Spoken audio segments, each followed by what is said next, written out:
Well, welcome everyone to the Air-Sea Fluxes from Space webinar series. Today we have Tien-Yiao Hsu, who's a postdoc at Scripps Institution of Oceanography in the Center for Western Weather and Water Extremes, CW3E. And he's going to talk about work that he submitted as a paper.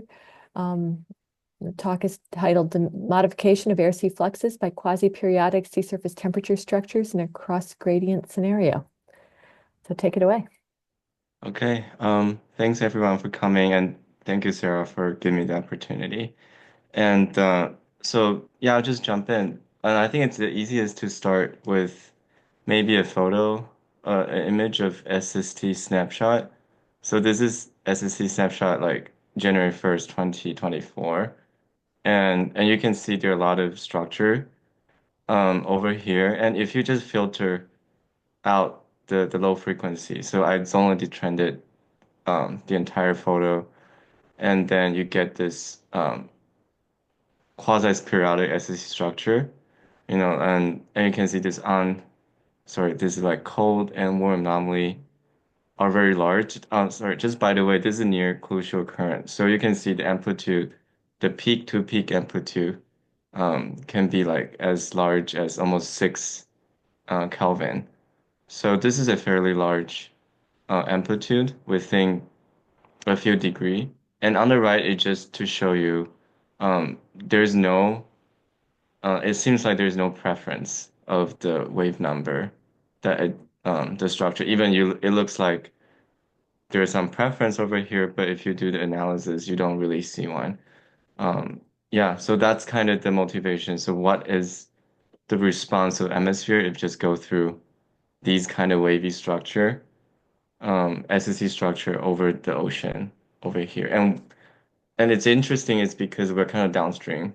I'm in California, so it's kind of downstream of where that is.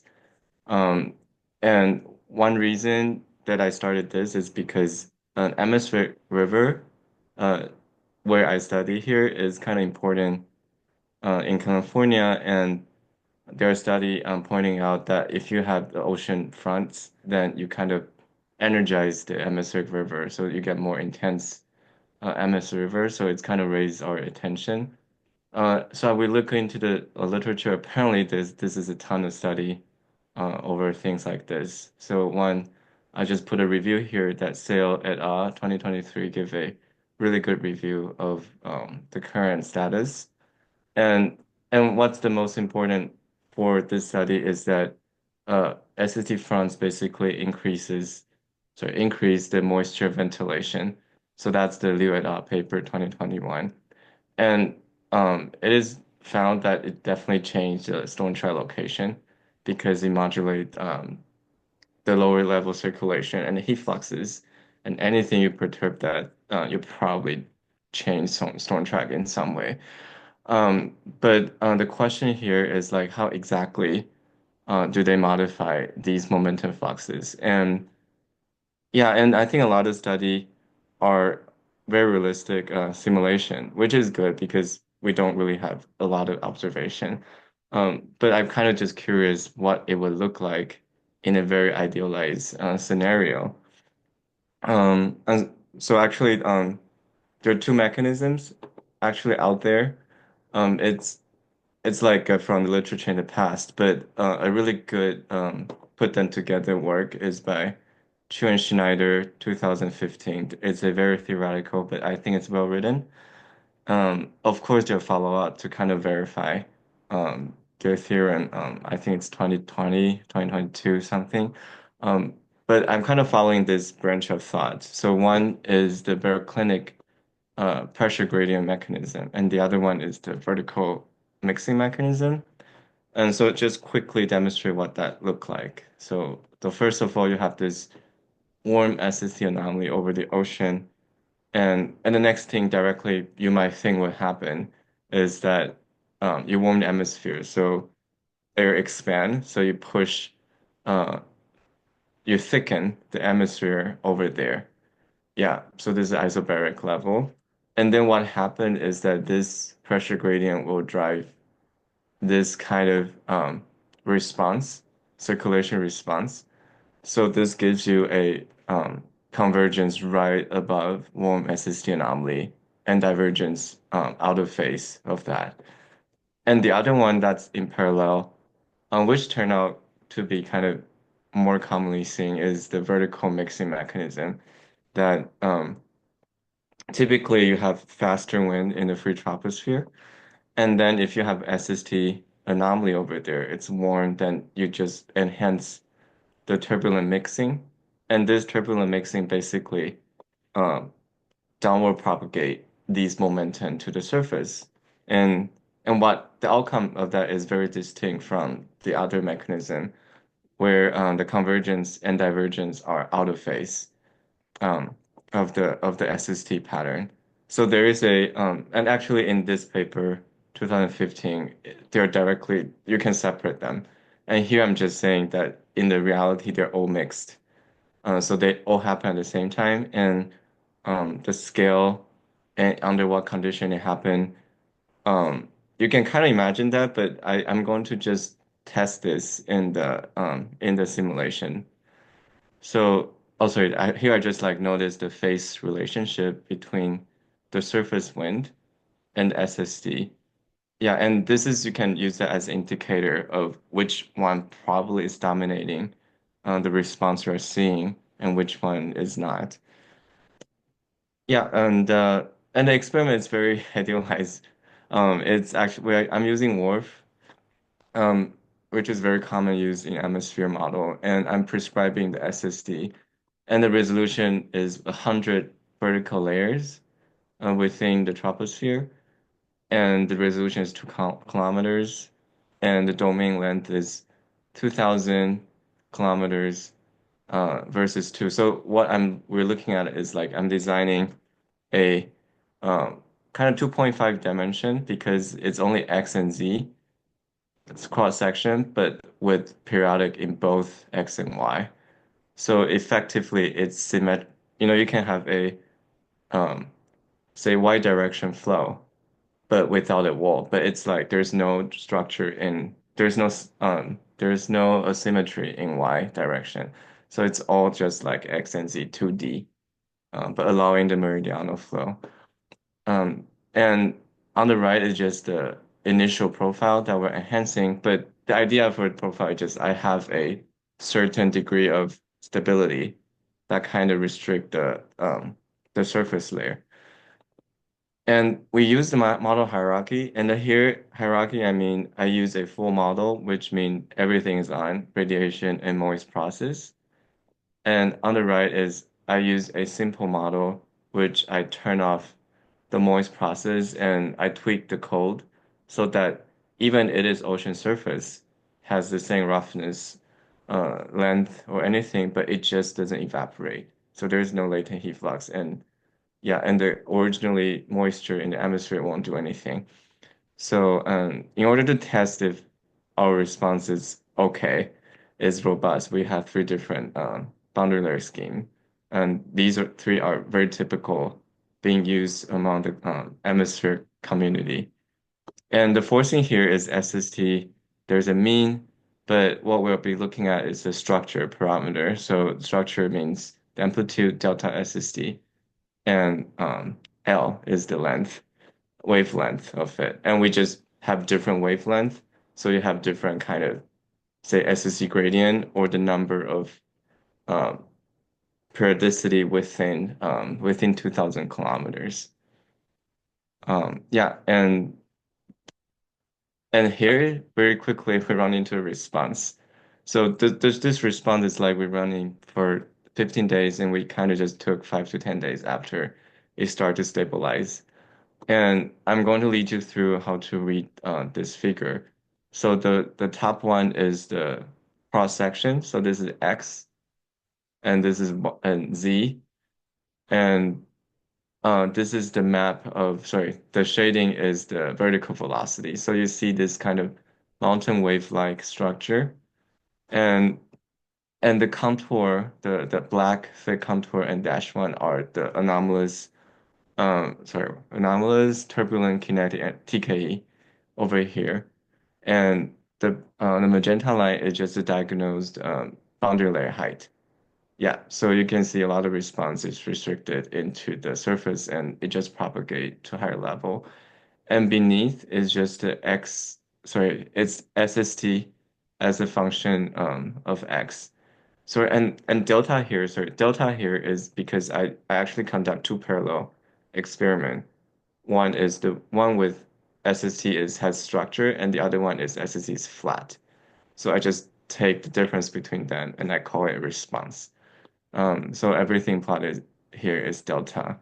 And you can see this is U and V, and this is divergence and curl over this panel.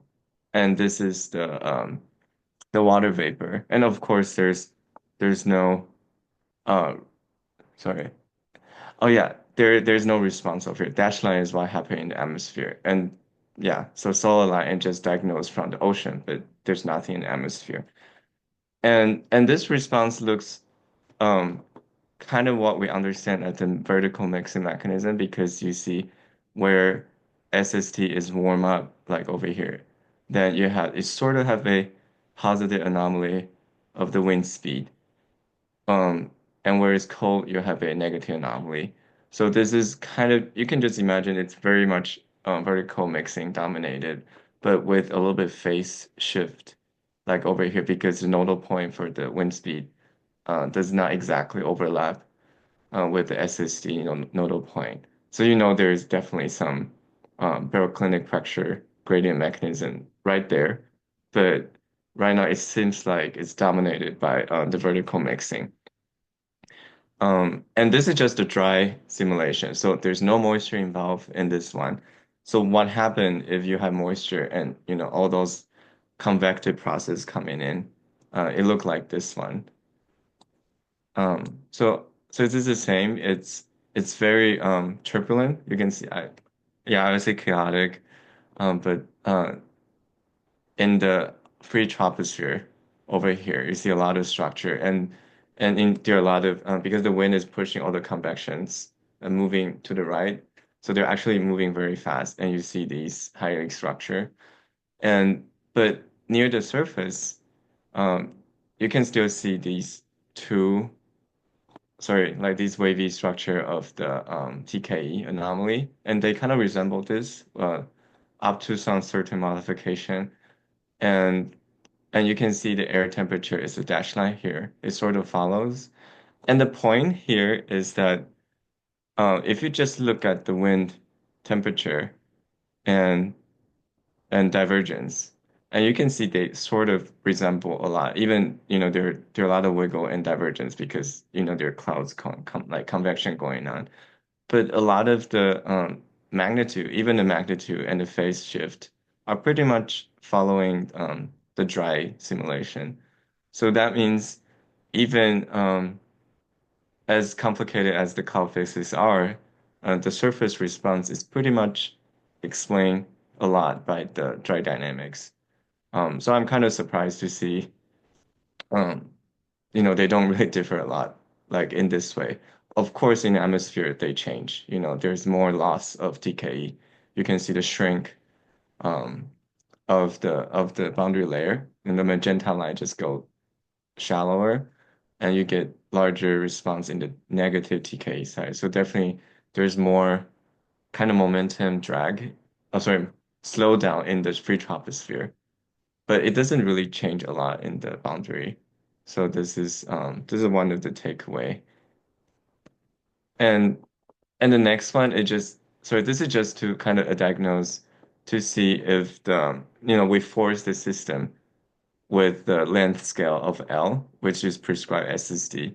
And we just want to see how much of the linearity is preserved in the same wavelength as them. So this diagnosis basically took the Fourier spectrum power and just say, okay, how much of that is retained in the same wave number as the SSD structure? And this is a fraction of that. And you can see generally it decreases if you increase the length structure, so the wavelength. Um, yeah, so if you go to a larger scale, then you see there are more influence being poured into smaller scale. So you can easily imagine that because you have larger wavelengths, so you get a lot of convection going on, so they kind of take away some of the larger scale momentum, either momentum or energy. So this is still kind of makes sense. Um, so the message here is like response is still kind of linear that you can think of that way because every fraction is still above like 90%, unless you go to very large scale and look at divergence. And I'm not really sure what happened here. Like in a large one, like there's a really distinct drop of divergence here. And and because we kind of started with the moisture, because initially I was caring about MS River, so I look into the dependency of the moisture or precipitation as a function of the structure parameter, which is amplitude delta SSD, um, and the length scale. So you would probably expect that if I have a larger SST amplitude, then I should have more moisture in the atmosphere. And this is definitely the case.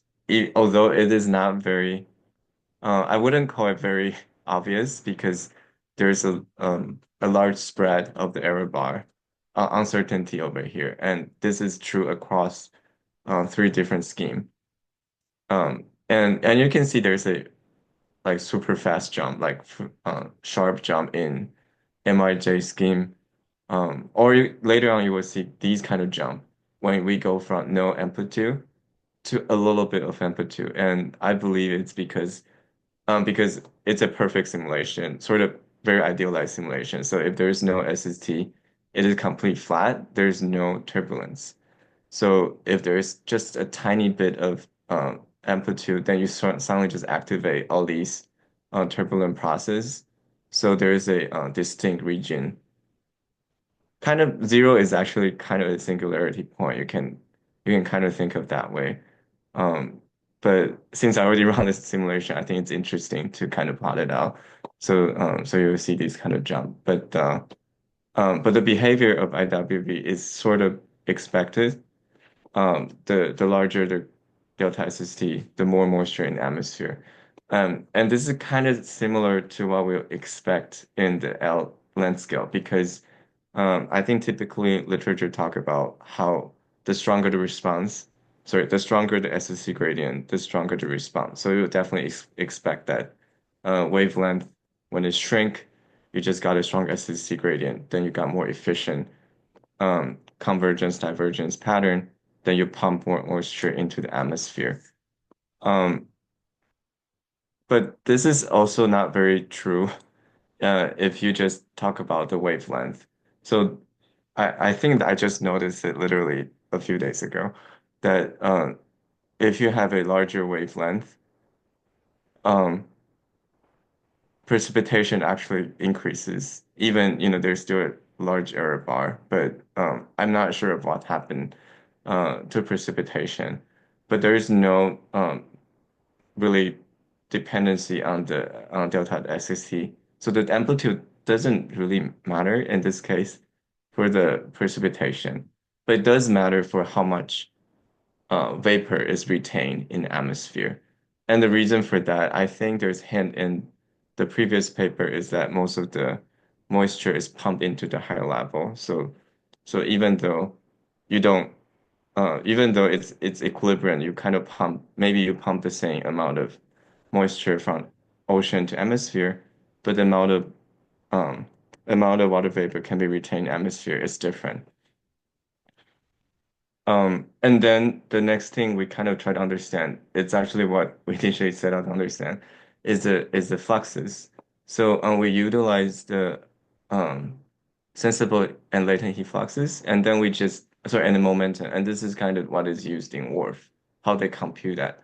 So basically, is the fluxes is definitely proportional to the density, and there's some kind of coefficient over here, and then the wind speed. And so right now I'm not using the relative wind speed. I'm just using the static, just for the sake of clarity. And then there's a difference in air temperature in the ocean, or the vapor difference between the atmosphere and the very near the Q star is like the saturation vapor, but computed using the ocean temperature. So there's a gradient over there. And then there's a momentum one. And then you just take the difference of them. So I just keep the first delta, so the order magnitude one. So because they're order magnitude one, I just call them spatial mean state heat fluxes or momentum fluxes. And if there's order two, so that's why I kind of mentioned the phase kind of matters. So if the phase make the second order important, I call them nonlinear. And I don't exactly know how to call them, uh, still up in the air, but we call it nonlinear is because it doesn't really say more than what it suggests. Okay, so there's no physical, more like it doesn't imply a lot of physical picture over here, but it's simply nonlinear. That's what we call it. Um, yeah, and all these complicated decomposition is just to give you this figure. So this is the same idea, like we're looking at dependency of the fluxes on top of as a function of delta SST right here. So you can see what really stands out are these two um, orange, blue, and the black and pink over here. And the black one is just the total. And the pink here is the mean flux. So the pink one is that if you have heat flux inject into atmosphere get warmer. So it has to counteract that atmosphere um, transfer the heat back into the ocean. So that's why it's negative, and it is fairly large. There's a jump. So this jump just this is kind of what I explained. If there's no SSD, it is flat, then there's completely no convection, and that makes a huge difference. If I just turn it to even just zero point 0.1, everything just switch to another kind of status. But interestingly, for these two terms, which are the correlation between U and theta or the coefficient and theta, you can see they kind of increases gradually and with um, really small like a spread. So which means it's fairly constant in time, and they sort of raise quadratically. Um, so this kind of suggests that it's a linear, like each of the delta is probably linear, and so the multiplication of them becomes quadratic. So that's it's and to be fair, I think they are kind of the forcing because we prescribe SSD, and then you have this forcing of the heat flux into the atmosphere, and the mean state changes. So even the mean state heat flux looks very large, but it's actually a response from these secondary order terms. Yeah, and I separate them because the mean heat flux may change depending on how you design your experiment. Maybe it's a cyclone, maybe it's a 2D like me. Um, it might depend on your external um condition, but this very surface, um, sorry, the heat flux, the nonlinear heat fluxes, they're kind of, I think they're pretty um static and because I prescribe SST of course, but I think they're more like meaningful to look at this point. And on the right it just on the left is the sensible heat flux, on the right is latent heat flux, and conclusion is sort of the same. It's always the same two terms standing out, which is, yeah. And UA and QA or UA and theta are kind of what we expected. And another one that's being less mentioned is the correlation between the coefficient itself and and the Q or theta, the tracer. So um yeah, so I think calling it turbulent will be kind of misleading. So that's why we kind of take a step back to call it nonlinear because this is definitely not turbulence. Um, on the right is the momentum. But momentum is the same. If you kind of map that, it's the same two colors. So they mean the same thing. So the drag coefficient is kind of important here. So that might have implication for, I guess, the people who study the waves. Yeah. So, and the dependency for L is kind of interesting. Even it's kind of flat. It's not as The magnitude is not as large, definitely not as large as you just change amplitude. But we kind of would expect initially, since gradient is important here, so you might expect that the smaller the L, you might get a stronger heat fluxes. But here, what it shows that it's a nonlinear term, they actually have a increase of that. And the reason of that is because I think it's really because there is a phase matching between the two mechanisms. So later on, I will show a figure telling you that um, actually on the smaller scale, it's the baroclinic pressure gradient mechanism that dominates. So they're out of so the convergence, and the SST anomaly are in phase, but the wind anomaly and the SST structure are out of phase. So they're less efficient. They're not very in phase in smaller L, but they're kind of pretty much in phase in larger L. So that the degree of matching also kind of plays a role into how the heat flux is varying like through the length scale. Yeah, so I think this is something interesting that um, when thinking of a heat flux, it's a product. It's not just it's a linear response, but you're looking at the product of them. Yeah. Yeah, so here is just maybe the last slides just for the coherence. So I'm just basically looking at mostly about their phase differences. So I'm diagnosing the difference between the SST and the wind anomaly. And you can see they're very in phase. There's little lag of the surface wind in larger structure. And there's like almost 60-degree of the phase lag in shorter wavelength, shorter structure over here. And so I put this here. So baroclinic pressure gradient is the one that's more out of phase, and the vertical mixing are the one that's in phase. Um, yeah, and so we reached a conclusion here. So the take-home message is that this response, near surface atmosphere response to SE structure, can be largely understood through dry dynamics. Of course, in the troposphere, it definitely is not the case, but the surface is pretty much really interesting to see how dry dynamics can explain a lot of this stuff. Um, and then nonlinear air-sea fluxes increases as delta SST increases or length scale increases. And so both the gradient and the phase matching are important. Yeah, so that's the second point. And based on varying L with the constant background wind, we didn't do different initiation of different wind speed. We just changed the L. So we kind of move around different Rossby number, but we didn't test even weaker wind environment with the same different L variation. So we just only hypothesized that high Rossby number is going to favor the baroclinic pressure gradient mechanism, and the low one will favor the vertical mixing mechanism, which is more like a large scale case. Yeah, and yeah, and I think my talk is probably here. And the open question is that definitely there are parallel fronts case, and I'm not even doing three-dimensional scenario. So these are open, and of course, free evolving ocean will definitely be important in the landscape if we care about S2S prediction. Yeah, so this is my talk. I'm happy to give it back to Sarah. Well, thank you. Thanks for this really nice presentation. Questions for Tien-Yiao?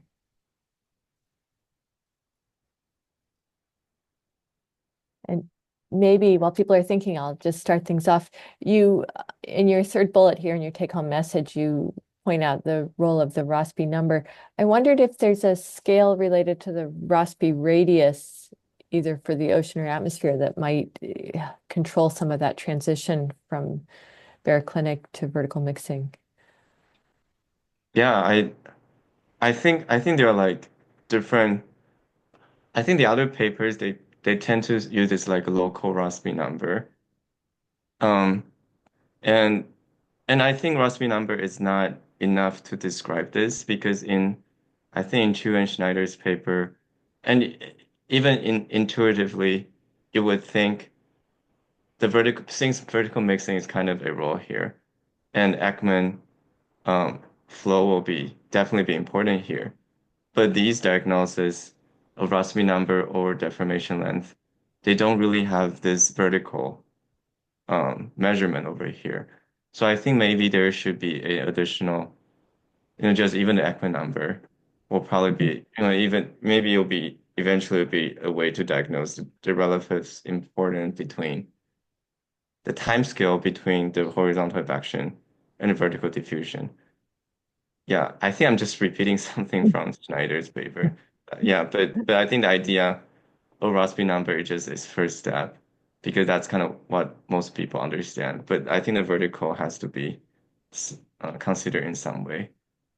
Thanks. I see Nicholas has his hand up, but let's go in order. So Roger Samuelson is first.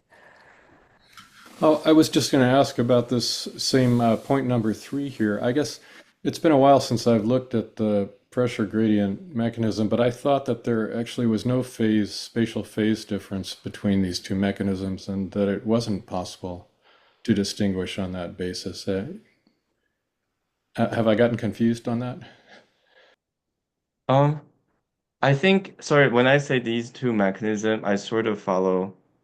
I think in the if in I'm more thinking about like them as a forcing. So in the pressure gradient mechanism, I'm thinking of that as just a kind of like a pressure gradient anomaly term. So if you think about governing equation, the momentum one, so there is a pressure gradient force one. So I think that maps more to the pressure baroclinic pressure gradient, whereas the vertical mixing, I'm mapping to the momentum transfer.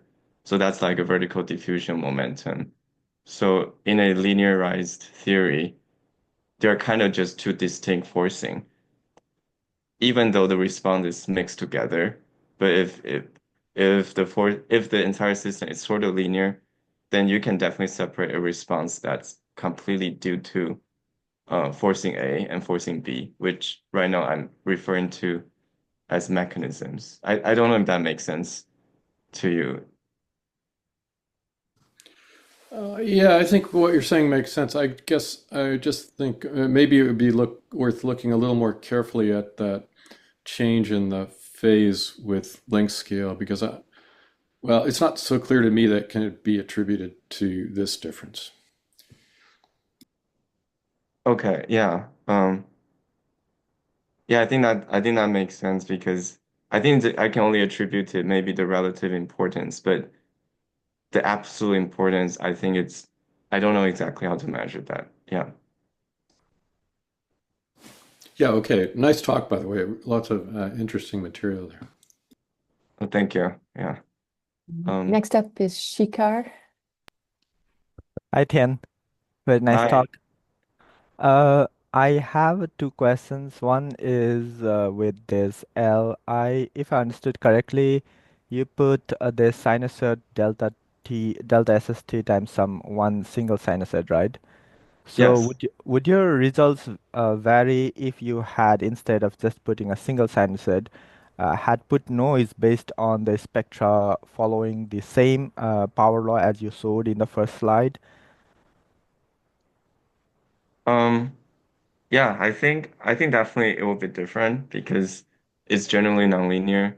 Um, but I still think like so I'm just projecting it. I'm not and the only thing I kind of believe there's a certain degree of superimposition, the how effective it is Yep. because we did this test that to a certain degree, um, unless you're looking at divergence, which definitely is important, a lot of other a lot of other like factors, the diagnose here, they're kind of linear. So I think to a certain degree, uh, you can superimpose these results, but I don't know, I'm depending on the question you're looking at. Is I, that what you're asking?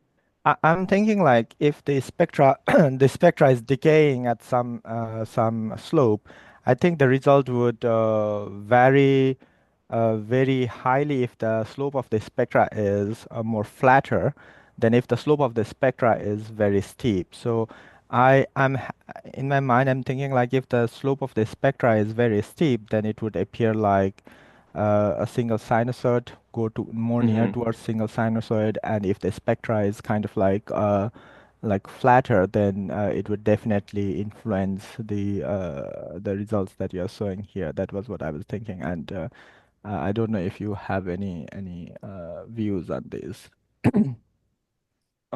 Yes, like if you have like a flat, basically if you have multiple wave number involved, and I think you can still understand it to a certain degree of there's a linearity in it. So I think the response you can still imagine, you can understand separately and add them together.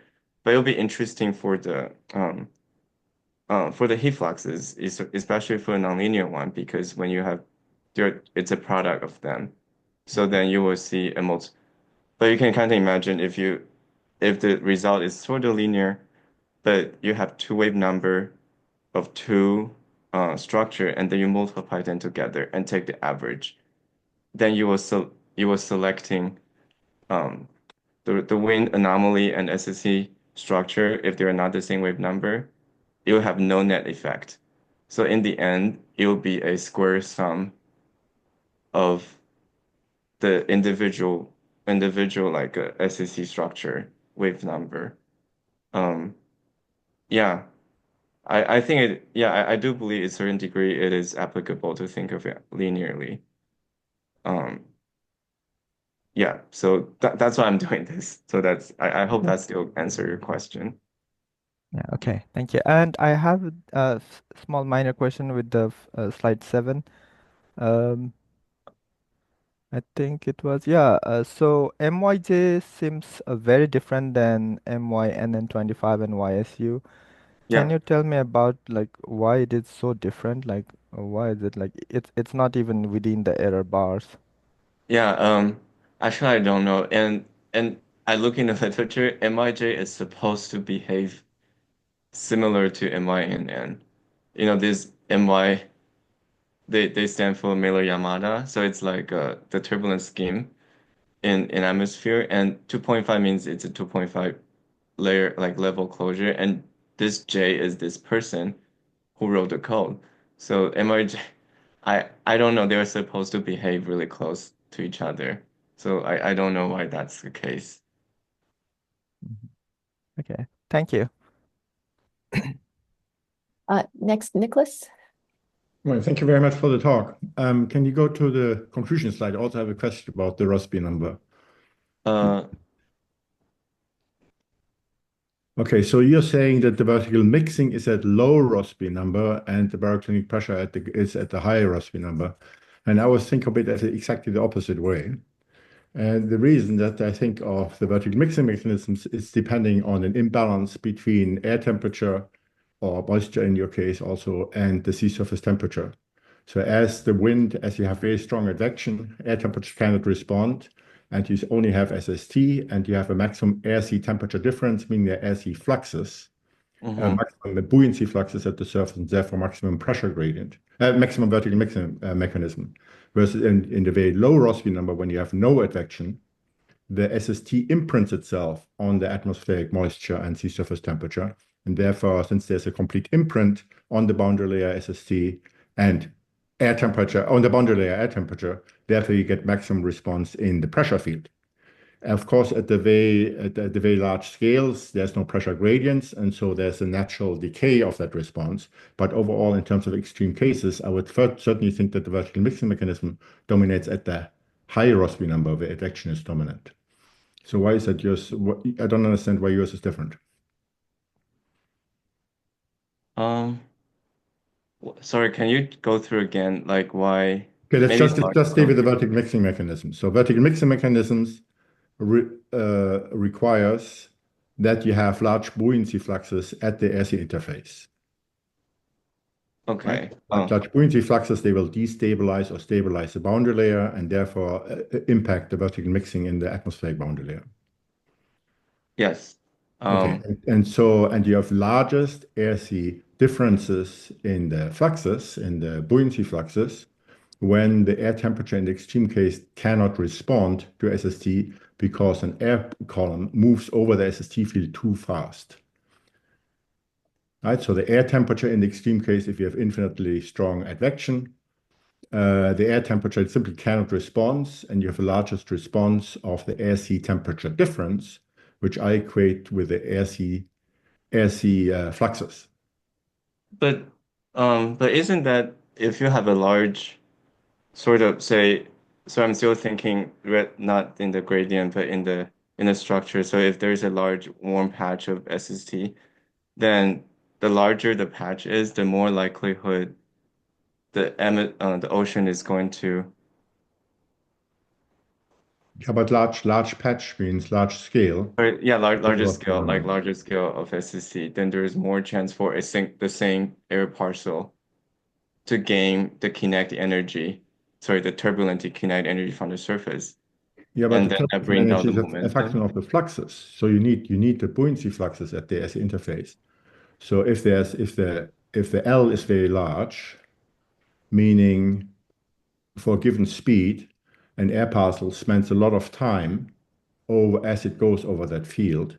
Yeah. That means if that time is longer than the adjustment time scale of the boundary layer, then the air temperature will adjust completely to the sea surface temperature, at which point the air sea fluxes and the buoyancy fluxes shut down, and there's no more buoyancy flux at the surface, and therefore there's no impact on the stability and the vertical mixing mechanism.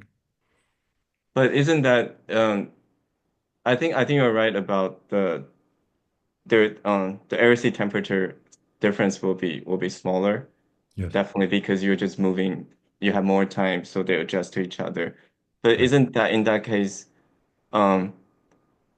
you also have your air temperature is also warmer, so you actually have a thicker mixed layer depth. So that just you kind of reach even deeper into the free troposphere, and that gives you much more momentum sources. I don't know if that makes sense to you. Like, Well, I mean, if you just think of you think you're having ultimately a thicker boundary layer, you're saying, right? So yeah, that so depends now at the stability at the top of the boundary layer. I mean, right now with the vertical mixing pressure effect, I'm just thinking of the situation at the bottom of the boundary layer, and so you're invoking the entrainment terms or change in boundary layer at the top of the atmospheric boundary layer. Is that correct?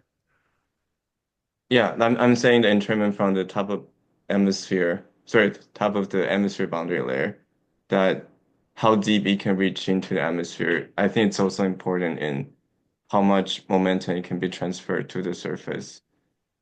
So if you have a smaller scale, then your atmosphere, the air parcel will just constantly go through. You get turbulence and then you get turbulence sink, source and sink. There's no time for the turbulence to grow.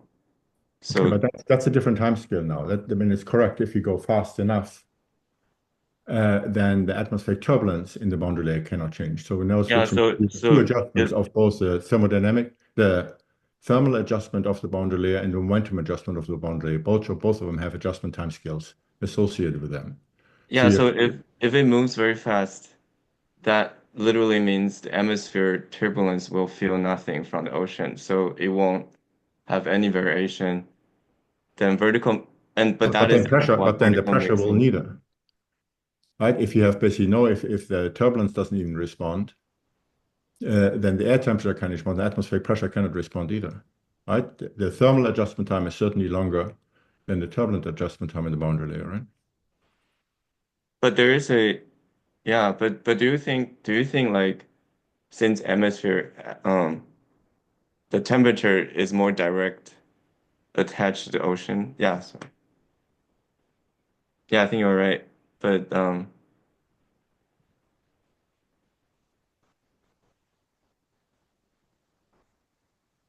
mean, ultimately, obviously, I think the Rossby number is important. I mean, it's basically the role of advection in these. So phase changes, I think, between SST and the atmospheric response is ultimately a function of the advection term. And so, I mean, that's what the Rossby number describes, right? Advection important or not important. And then you have to ask, once you establish the importance of advection, then you have to ask, okay, how does the thermal and the momentum equations respond uh, uh, to the to its own damping in the presence of advection? Yeah, I think I need more time to think about this. Um, yeah, I didn't, I was, yeah, sorry, I didn't really like think about from this aspect. So I probably need more time. But Yeah. very nice set of integrations. Yeah, thanks for discussion. I really appreciate this. Yeah. So Shikar has put a comment, related comment in the chat, asking, with the Rossby number equal to U over LF, won't the Rossby number decrease with increases in L if U is not changing due to SST? That's not decrease. So will not or is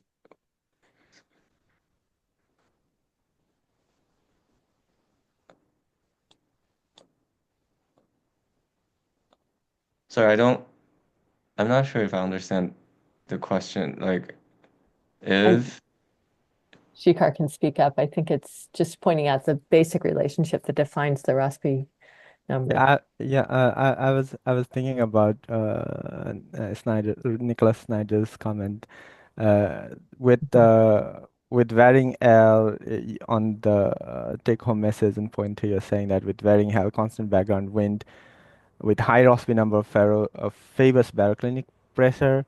So I think I was just saying that if you are increasing the L, uh, and if that is the length scale that defines the physics, then will not the Rossby number automatically decrease? And then it's actually lower Rossby number favoring the pressure gradient mechanism than the vertical mixing mechanism. That was just what I was saying.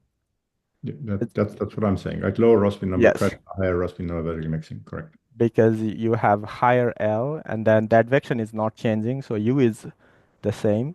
And because the L is very large, now the pressure can adjust, and then the vertical mixing is not dominant because now you have low Rossby number, right? So if you are increasing L, you are automatically decreasing the Rossby number because nothing else is changing. That was what I was just saying. Mhm. Yep. Sorry. Thank you. And Roger has put a comment in the chat clarifying the difference between MYJ and MYNN. He says MYJ uses a diagnosed boundary layer height to constrain the vertical extent of the boundary layer mixing. Are there other questions?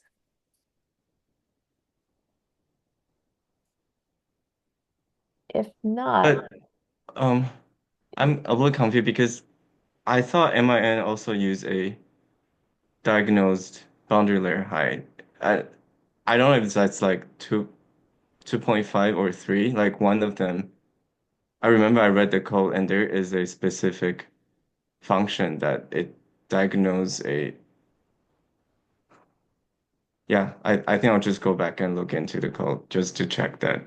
Yeah. But thanks for pointing it out.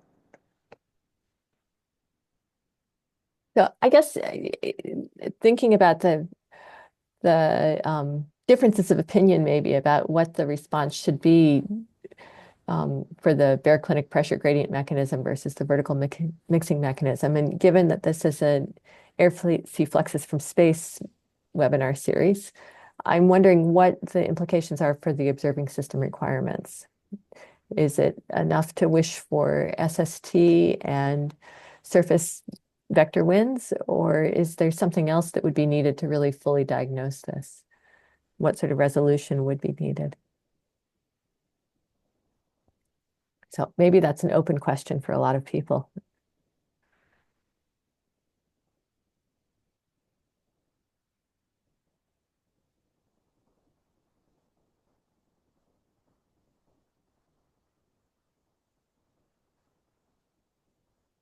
Is it sorry, like for the Sarah for the SWOT or the are they able to, what's the resolution Well, I think for the, that if you want SST, we currently get SST from microwave sensors. And the Europeans are planning to launch something called Simmer in maybe 2029 that will have a higher resolution, a bigger antenna, so higher resolution microwave SST, and with a capability to do passive vector winds. So that leads to a question, is that sort of capability going to be sufficient to diagnose some of the questions you're looking at, or how much does this depend on what's happening above the surface? And so how much are we looking for quantities that will give us structure of the atmosphere, or mid-level velocities, or something else that might be harder to obtain? at least from my idealized simulation, I remember when I was constructing the experiment, I noticed that the surface doesn't really, it doesn't really matter what happened in the up there. The surface seems to be their own creature. So definitely there's a dependency, but I think dependency is weaker than I would expected. So that's, yeah. But I don't know how that evolved with time. So I think Yeah. that's when the ocean is co-evolving. So that'll be interesting too, if you have high frequency data. Yeah, I think this poses some really interesting questions. How much is the surface layer decoupled from the free atmosphere? And how much does it reflect or have fingerprints of what's happening above? And then what in that governs the air-sea fluxes?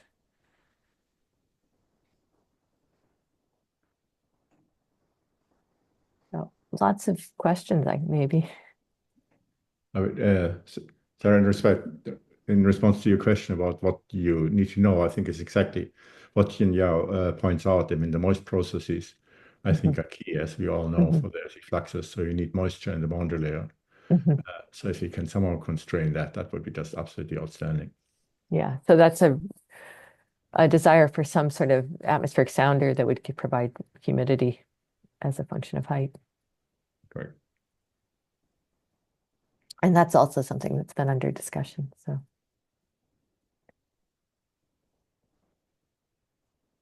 good. Well, are there any other questions? If not, let's thank Tien-Yiao again for a really nice talk and great discussion. And next week we have Elizabeth Remy, who's going to talk about assimilating simulated Odyssey surface current observations in the Mercator Ocean global system.